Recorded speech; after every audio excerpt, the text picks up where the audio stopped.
Thanks for tuning in and welcome to the Gnostic Connection. I'm your host and metaphysical detective, Damien Sebuhian. The Gnostic Connection is dedicated to exploring the esoteric behind the exoteric in an attempt to excavate the golden light of truth. Gnosis is a Greek word for knowledge gained through direct experience of the transcendent. It's through the experience of the transcendent that the individual can most effectively know thyself, and by extension, comprehend the full nature of reality. As a Gnostic detective, my role for each show is to investigate a specific topic of interest, uncover its inner wisdom, and share with you, the listener, my findings. Feel free to accept, reject, or modify my findings as you see fit.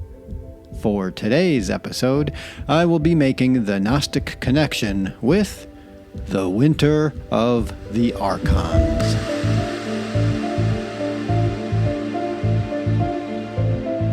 May the forces of evil become confused on the way to your house. George Carlin.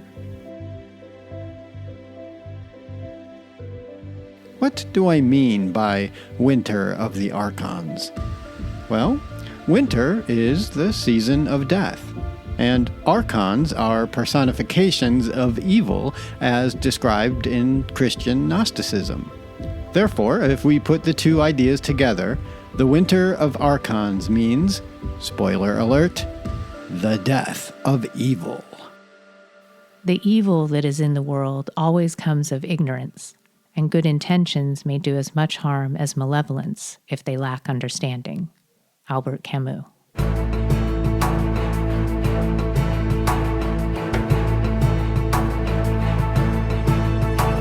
Imagine this.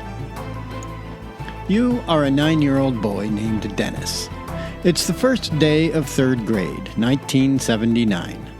You're excited to tell the friends you didn't get to see over the summer all about how your dad installed cable TV so you can now see rated R movies on HBO after your parents go to bed. And over the summer, you saw the scariest movie ever, and it's called The Omen. And it's about this kid named Damien Thorn who has these powers that he got from being the son of the devil, and scary black dogs protect him, and there's this creepy witch lady.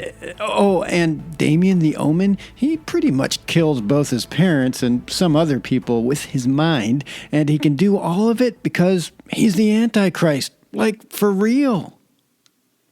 These are the thoughts that are racing through your mind as you're sitting at your desk just before the bell rings, looking around the classroom, and you spot a new face belonging to a boy with a very sloppy haircut, like he had just pulled his sweater off and left his head looking like that. He seems completely oblivious to those around him, his head bowed in concentration as he plays with his hands atop his desk like they're action figures doing battle. The bell rings, and it's not long before Mrs. Nagel is reading out the attendance, and she comes to the new kid who was playing with his hands, and you hear, with shocked horror, the most frightening sounding name you've ever heard in your entire life. Damien Thorn. She doesn't actually say the word Thorn, but she definitely said Damien, and since there's only one Damien in the universe, it must be Damien Thorn. And based on the gasps emitting from around the room, it's clear you're not the only one to reach that conclusion. You see the new kid raise his hand, pretending to be meek and shy, but you can tell that it's an act. He's that kid in the movie, only a couple of years older. There's just too much hair-raising evidence for this to be a coincidence. The Antichrist has come to school number 5, and his name is Damien, and he's in your classroom. What, Mr. Dennis O'Connor, good little Catholic boy, are you going to do about it?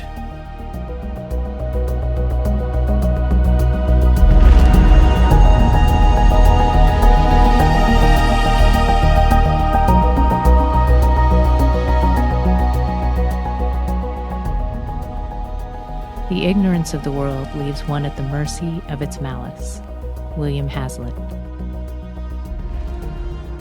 If you haven't guessed by now, I'll spoil it for you. I was the Damien who was playing with his hands. Dennis O'Connor represents an amalgamation, just one of an entire squadron of boys at school number 5 who came to perceive me as the literal Antichrist, not to be feared so much as to be conquered. They seemed to take it as their divine duty as Christians to harass the devil out of me, which made them less like bullies in their minds anyway, and more like knights of the Crusades. In the beginning of this wild dynamic, when I was being bullied for being something I wasn't, the son of the devil and evil incarnate, I was oblivious to the source material these kids were working from. My family didn't have HBO, and we 3 boys were forbidden from watching any movie that wasn't rated G. Our television was a decade behind the times, black and white, 8-inch screen, and only broadcast 4 stations, CBS, ABC, NBC, and PBS. My only knowledge of theatrically released movies came from a show we were occasionally allowed to watch because it was on PBS, Sneak Previews, with Siskel and Ebert.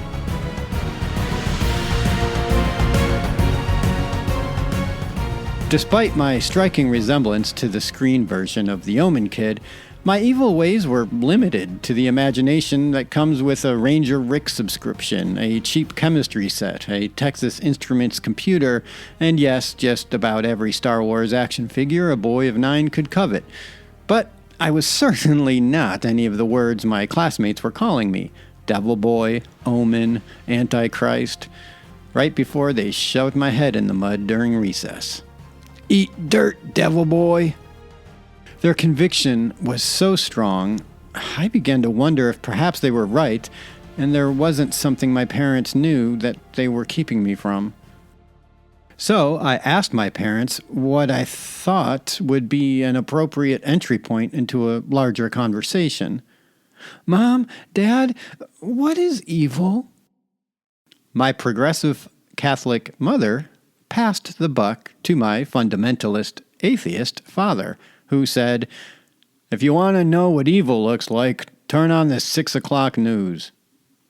This only served to confuse me, so I asked a more direct question. Am I evil? When I started to cry, my mother got involved and I let it all spill out of me. How everyone said I was the Omen, the son of the devil, and the boys at my school hated me for it and were always beating me up during recess and after school. When my mother heard the term, the Omen, she knew exactly the source of the problem. She decided to get herself booked at my school's auditorium the week after my teary-eyed confession to set the record straight. A talented musician who performed all over the county, mostly singing at weddings, fundraisers, Sundays at church, my mother had little trouble booking the gig at my school. Up on the stage, my mother, with her curly locks of bright red hair, tuned her guitar, strummed some chords, rested her hands on the guitar, and peered over the landscape of students. Before I start, there is a classmate of yours at this school who just happens to be my eldest son. He has an unusual name, and it's because of that name that he has been tormented by bullies. His name is Damien, and let me be absolutely clear. He was not named after the son of the devil, nor is he currently acting as the son of the devil. If you think you're doing the Lord's work by smashing his face in the mud, which is what happened to him yesterday while walking home from school, then you are dead wrong. The Damien from that movie, The Omen, which apparently everyone and their grandmother has seen, has nothing to do with my son. Granted, by some freaky quirk of cosmic coincidence, my son happens to look like the kid from the movie. I get it. But like I said, just because he has the same name as the Omen and he looks just like the Omen and acts like the Omen, sometimes it doesn't mean he is the Omen. He is not that boy. He is my boy, and he's a good boy. We gave him the name Damien 7 years before the movie came out. And do you want to know who we named him after? We named him after the patron saint of medicine.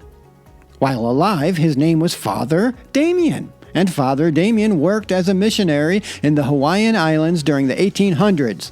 He helped people with leprosy. Do you know what leprosy is, children? It's disease that still exists today in the third world. It's a horrible and ugly disease, and if you get infected with leprosy, your body starts to fall apart. You get sores and lesions, and your eyelids can fall off, and your nose can fall off, and your fingers and toes can start to rot. That's what happens. Your flesh rots from your body.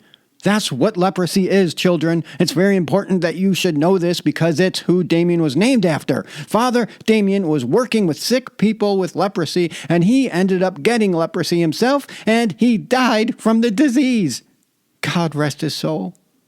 Can you imagine your nose rotting off? And you want to bully my son because you think he's the devil? He was named after a saint who died of leprosy. Okay, now that I got that out of the way, this song happens to be Damien's favorite. You should see his face light up whenever I sing this song at home. Here we go. Oh, the fox went out on a chilly night. He prayed for the moon to give him light, for he'd many a mile to go that night before he reached the town, oh. We are each our own devil, and we make this world our hell. Oscar Wilde. My mother's efforts predictably backfired. The bullying got worse due in part to the long-established paradigm inherent in adult-to-kid communication. There was what the adults said, and there was what the kids heard. What my mother said was that, contrary to all the propaganda, her son Damien was named after a Christian saint, named Father Damien, who died of leprosy in 1889. What the students heard was this: Damien is the son of the devil who can give you leprosy. Only the bravest and strongest of students should mess with him. And oh boy, did they. I share this story in part as a microcosm of how the idea of evil can work in the world. Even if one's intentions are good, if action is taken based on fear and ignorance, evil may be the result. As a young boy, I was forced to confront the idea of evil within myself because there were people in my peer group who looked at me and saw evil. Not for anything I did or said, but because of what I was named, and because of what that name meant to those who heard it. Words and names have immense power. Being called a witch today is practically a compliment, thanks to tabletop games like Dungeons & Dragons and books and movies like Harry Potter. But teleport back in time and space to 17th century Europe while wearing your Wiccan pentagram necklace and carrying your favorite deck of tarot cards and petting your black cat named Isis, well, it wouldn't take long for the Spanish Inquisition to make you wish you knew some fire-retardant spells. As far as the Inquisition was concerned, what one did or said mattered little in comparison to what one was called. You were called a witch? Well, that's all the evidence we need to 100% certify you a minion of Satan himself, and now, in order to fight evil, we must torture you extensively, then burn you alive at the stake in front of a horde of screaming onlookers. Hell is empty and all the devils are here. William Shakespeare. Evil, when we are in its power, is not felt as evil, but as a necessity, or even a duty. Simone Weil. As I said earlier, my thesis for this show is about the death of evil. If we take the bullies at their word, that the Spanish Inquisition's intentions for torturing suspected witches, and that the intentions of every politician who argues for military intervention, and the intentions of my Catholic-influenced peers were to fight and defeat evil, then what's the problem? Quite simple, actually. You can't fight evil by doing evil. The math doesn't compute. I'm reminded of the scene in the highly campy yet entertaining movie The Fifth Element. when the military is checking out the sudden emergence of a highly suspect ball of energy on the outskirts of the galaxy. The general has a fleet of military spaceships poised to strike down the ball of energy and is on the horn with the president awaiting his orders. The president asks the general's advice, and the general says, "My philosophy, Mr. President, shoot first and ask questions later. I don't like uninvited guests." The president gives permission, and the ball of energy is attacked with a heavy payload of destruction. Unfortunately for all involved, the violent response only makes the ball of energy grow in both size and power. The movie audience eventually learns that the ball of energy represents evil itself, and when you attack evil with violence, itself an evil act, evil grows stronger. Again, despite the outrageous campiness of the movie, The Fifth Element offers a compelling answer for how to actually destroy evil. You have to wait until after all the violence and bloodshed is over, and the very ending reveals that truth. Whether humanity follows through with that revelation, we'll never know. It's doubtful they'll be making a sequel anytime soon.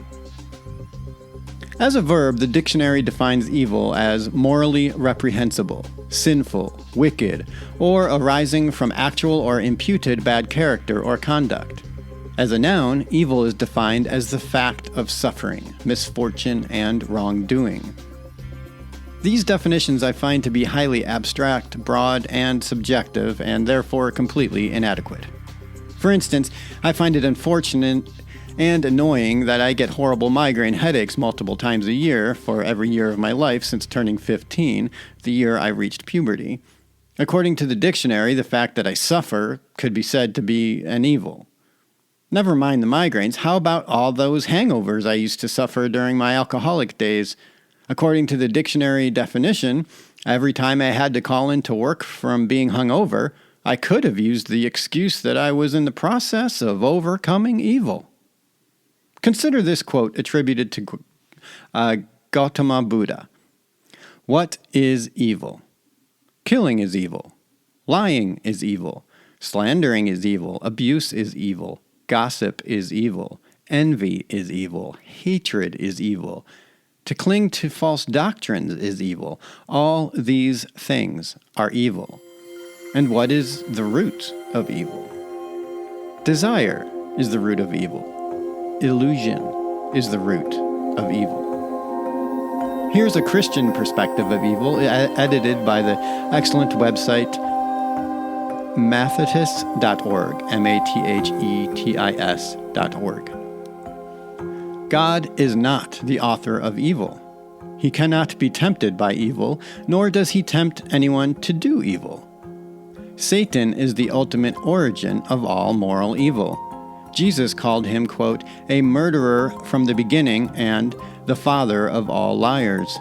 John chapter 8:44. Where does evil within us or by us originate? James gives us the answer.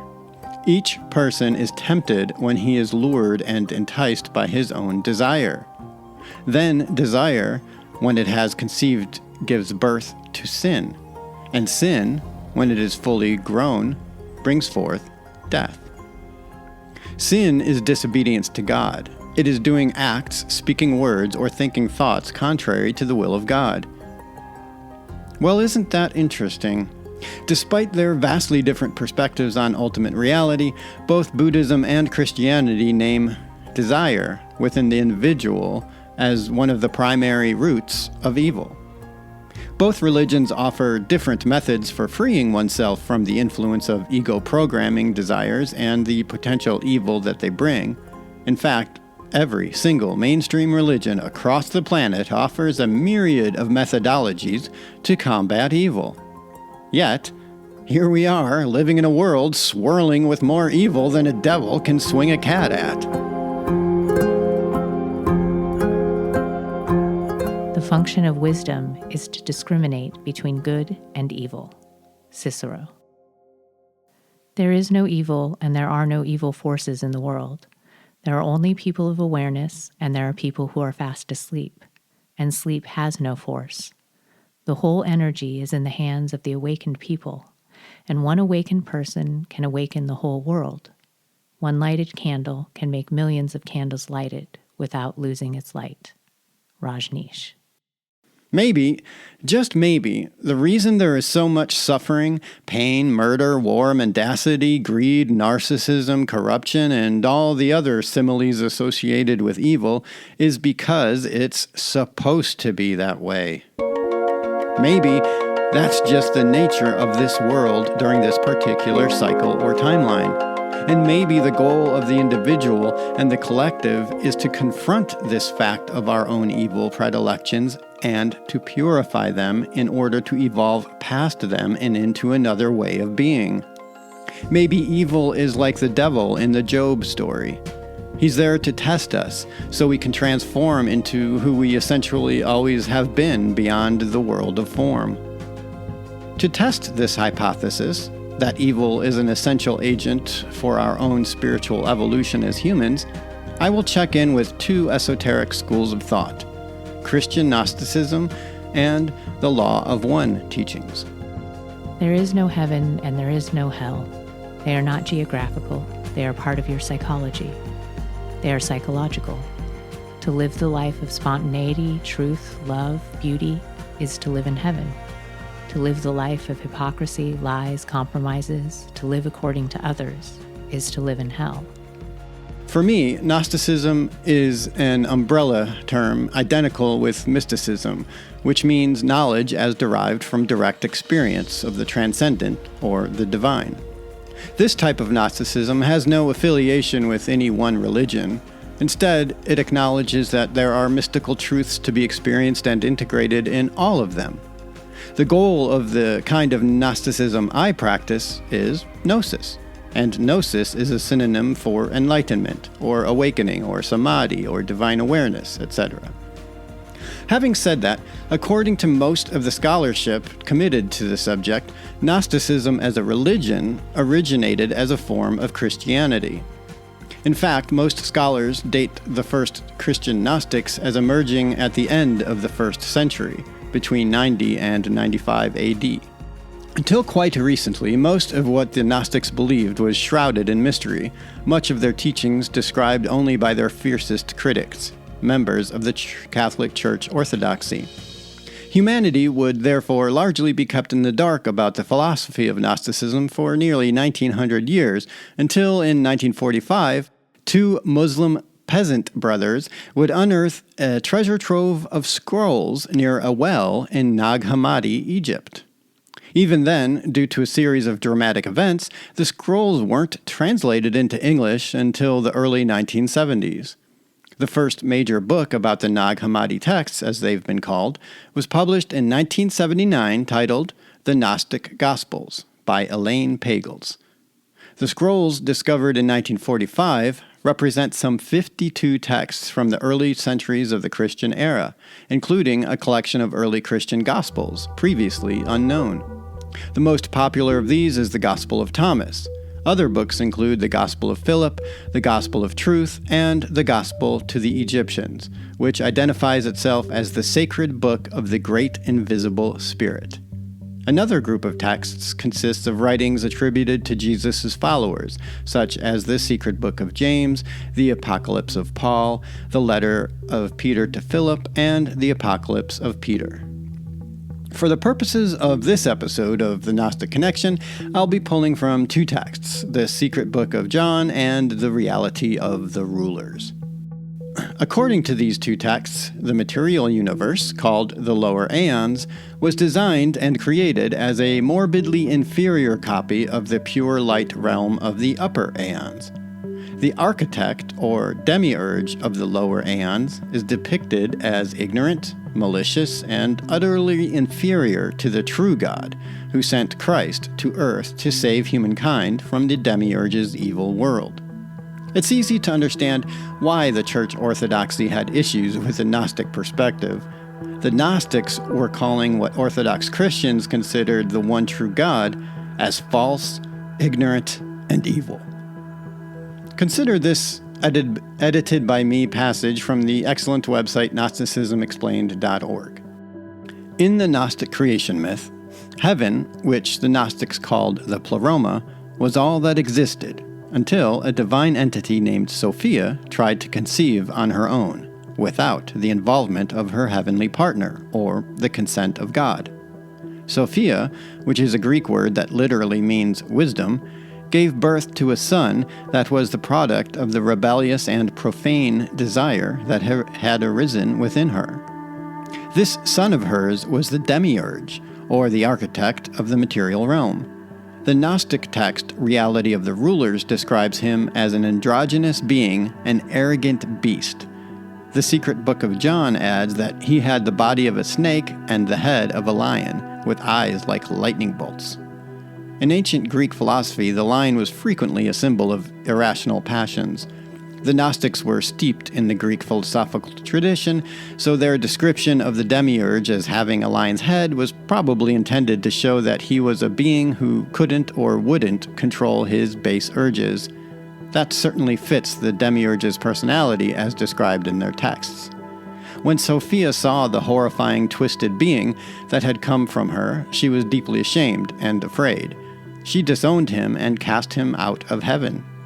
From his lonely position, where his madness and conceit could go unchecked, the demiurge gave birth to the Archons, which is a Greek word for rulers, beings who were like him and could help him administer the material world. He then created the material world, which, like all creations, was a reflection of the personality of its creator. The demiurge then created Adam and Eve and imprisoned divine sparks from heaven within them. He told them that he was the only God and issued the 10 Commandments, even though he himself broke each and every one of those commandments. For example, he lied when he claimed to be the only God and that Adam and Eve would die if they ate the fruit of the tree of knowledge of good and evil. He insulted his mother and father by refusing to acknowledge their existence. He made a graven image of the divine when he modeled the material world on his corrupt and ignorant misunderstanding of heaven. And he committed adultery by attempting to rape Eve. These are all in the texts of the Nag Hammadi. To live in freedom is heaven, and to live in subjection is hell. Rajneesh. After reading and analyzing most of the texts in the Nag Hammadi library, I've concluded that these early Gnostics perceived the material world and everything within it, including the human body, as a prison for souls. It works like this. A soul, which is conceived within the vibration of the pleroma or upper aeons, decides to explore the material realm, knowing that once she makes this choice, she's in for a long, bumpy ride. She is born as a human baby with zero memory of who she actually is, a unique emanation and expression of the pleroma having a temporary human experience. As a human, she is subjected to a set of rules that can essentially be distilled to just one: do no harm. Do no harm means you may live your life as you wish, but the one thing you must never do is violate the sovereignty of other living beings, which are themselves unique emanations and expressions of the pleroma. Here's the catch-22. In order to survive within the material realm, you must live off of the energy provided within the bodies of other sovereign beings. Every time you eat, you are consuming the vestiges of a living being, be that being plant, animal, or otherwise. All beings must kill, or at least eat the bodies that others have killed in order to survive. However, in such an ordinary universal activity, you are violating the one law you must never violate: doing harm. To simplify this paradox even further, in order to survive, humans must do evil. And therein lies the trap. By doing evil, which is unavoidable, a soul creates karma. As long as a soul has within its structure unpurified karmic traces or a negative deficit of karma, that soul, after its avatar body dies, is compelled to return to the material realm to balance out that karma. Thus, we have the mechanism for our potentially eternal entrapment. It's called reincarnation, and before each soul incarnates into another body, they are forced to drink from the river Lethe and forget all their previous incarnations, including all the karmic debt they had accumulated. How can you learn from your previous mistakes if you can't even remember them? Christ is the Savior in Gnosticism, not necessarily because he died for our sins, as the Church Orthodoxy expresses it, but because Christ, like many other enlightened beings throughout the ages, discovered the way out of the trap. And he took what he learned and taught it to others. Christ in Gnosticism identified not with the body or with anything in the material realm, but with source consciousness. Perhaps that's what he meant by the profound statement, "I and the Father are one." In Gnosticism, Father is the term they use for the One, or what I'm calling here as source consciousness. This source consciousness, though it represents the foundation of reality as all-loving, all-knowing, and all-pervasive, is invisible and seemingly non-existent within the archontically manufactured universe known as the material realm. More from John chapter 14 in the New Testament.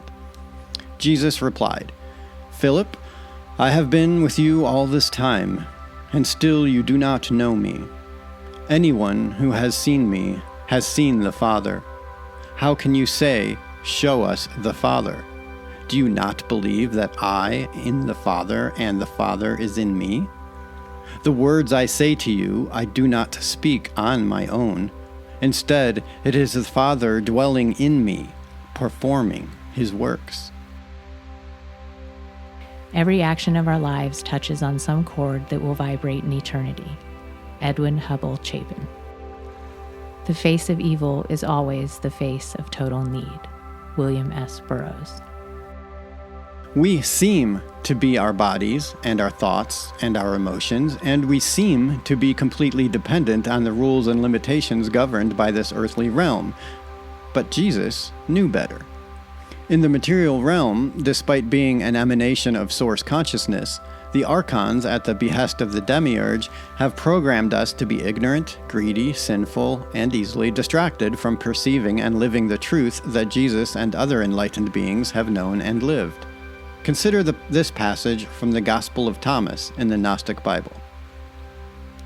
"If your leaders tell you, 'Look, the kingdom is in heaven,' then the birds of heaven will precede you. If they say to you, 'It's in the sea,' then the fish will precede you. But the kingdom is inside you, and it is outside you. When you know yourselves, then you will be known, and you will understand that you are children of the living Father. But if you do not know yourselves, then you dwell in poverty, and you are poverty." My translation is this: the kingdom of heaven is not a location to go to, it's a frequency to tune into. This frequency is the foundational frequency behind and within all of reality. The problem for those intending to tune into heaven is that our world is so filled with the static of archontic discord, we can't find the appropriate channel. And when we do find it from time to time, it's incredibly difficult to maintain. We dwell in poverty because no matter how beautiful this physical world can be, no matter how physically healthy and wealthy we may become, as long as we identify fully with the physical and lock ourselves out of the frequency of the pleroma or source consciousness, we are victims of utter poverty. Because, as is the nature of this world, health and wealth do not last, but heaven is eternal. And according to all the mystical teachings of all religions, heaven is right here and right now.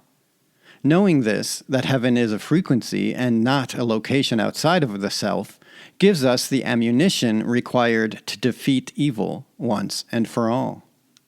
An example of how to do this comes from the Law of One material. The Law of One material is a series of 106 conversations called sessions between a man named Don Elkins, who is a professor of physics and UFO investigator, and Ra. speaking through a woman named Carla Ruckert. Ra states that they are a sixth density social memory complex that formed on Venus about 2.6 billion years ago. Evil does not exist, sir, or at least it does not exist unto itself. Evil is simply the absence of God. It is just like darkness and cold, a word that man has created to describe the absence of God. God did not create evil. Evil is not like faith or love that exists just as does light and heat. Evil is the result of what happens when man does not have God's love present in his heart. It's like the cold that comes when there is no heat, or the darkness that comes when there is no light. Albert Einstein. Ra says that they are, quote, humble messengers of the law of one, and that they previously tried to spread this message in Egypt and with mixed results.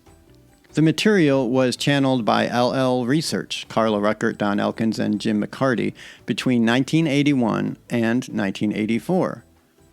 And this information, the raw material, the Law of One, is very popular now amongst light workers and metaphysicians. Ascending beyond the self requires the recognition that one's individual identity is not separate from the whole. The Law of One teaches that the ultimate goal of spiritual evolution is to merge with the Creator and become one with all that is. This requires a shift in consciousness from a self-centered perspective to a universal perspective, where one's actions are motivated by the desire to serve others and promote the well-being of all.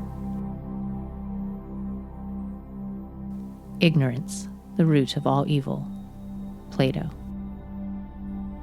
The Law of One, also known as the raw material, is a series of channeled messages from a group consciousness called Ra.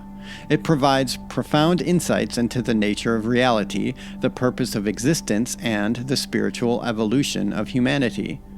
One of the central themes in the Law of One is the concept of service to self and service to others. In this episode, we will explore the teachings of the Law of One on these two paths and how they relate to the process of ascending beyond the self. According to the Law of One, service to self and service to others are the two primary paths of spiritual evolution available to all conscious beings.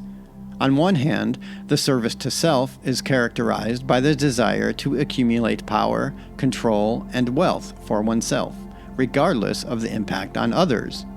In other words, it is the maximization of your free will as an end to itself. The service to others path, on the other hand, is focused on serving others, promoting the well-being of all, and seeking harmony with the universe. This drives a catalyst for change. While both paths are valid choices according to Law of One, the Law of One states that service to others is the only path that leads to unity with the Creator and the ultimate goal of spiritual evolution. The service to self path, on the other hand, leads to separation, disharmony, and eventually self-destruction. The Law of One teaches that all conscious beings are interconnected and that each individual's choices and actions have an impact on the whole, creating a universal catalyst for change. Therefore, choosing the service to others path is not only beneficial for oneself, but also for the collective. Life's neither a good nor an evil. It's a field for good and evil. Seneca the Younger. In the Law of One, Ra uses the chakra system to explain what is meant by ascension and the death of evil. We have long been relating with reality from the yellow ray vibration of the third chakra. This chakra is concerned with power and control. A society that is centered in the third chakra and uninformed by the chakras above it, as is the case with humanity today, will be structured hierarchically with the few rich and powerful at the top in rulership over the rest of these archontic-minded rulers, and they keep their wealth and power using the force of violence always at their disposal. This type of societal structure has been misnomered by many as the patriarchy, but is more accurately described as a third density or third chakra society characterized by fear of the other, conflict, and competition as individuals and groups vie against each other to secure various positions of power and control.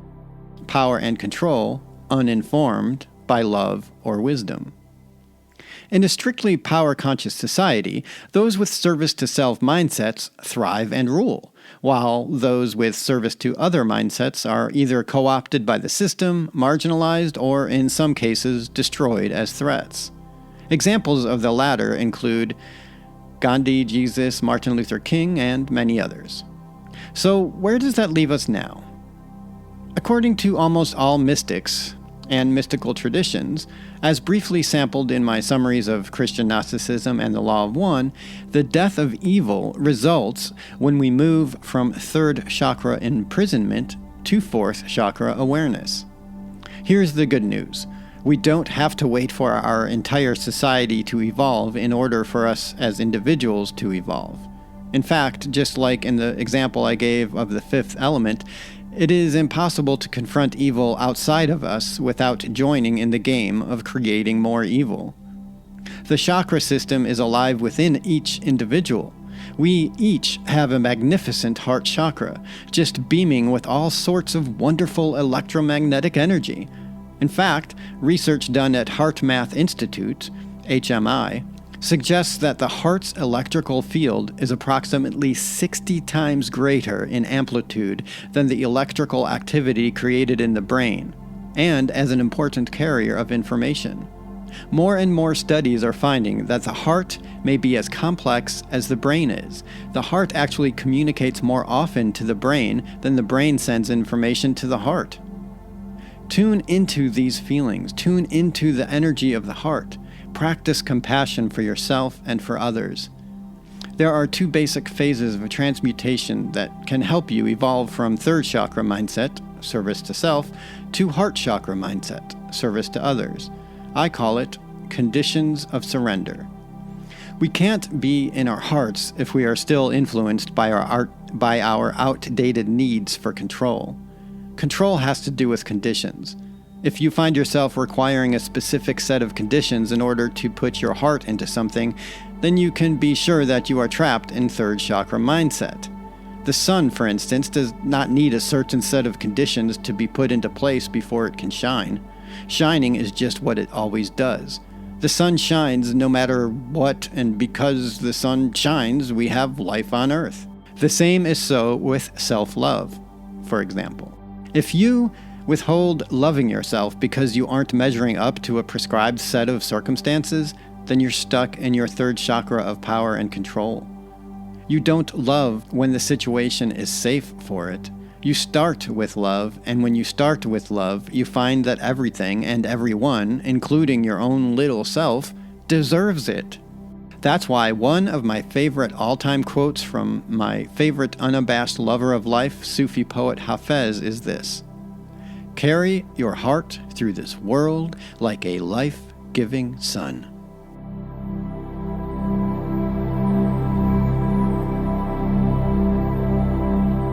Accept the responsibility of being yourself as you are, with all that is good and with all that is bad, with all that is beautiful and that which is not beautiful. In that acceptance, a transcendence happens, and one becomes free. Rajneesh. All right, that's all for today's episode. Thanks for tuning in. From my heart to yours, may we all be happy, loving, powerful, and wise.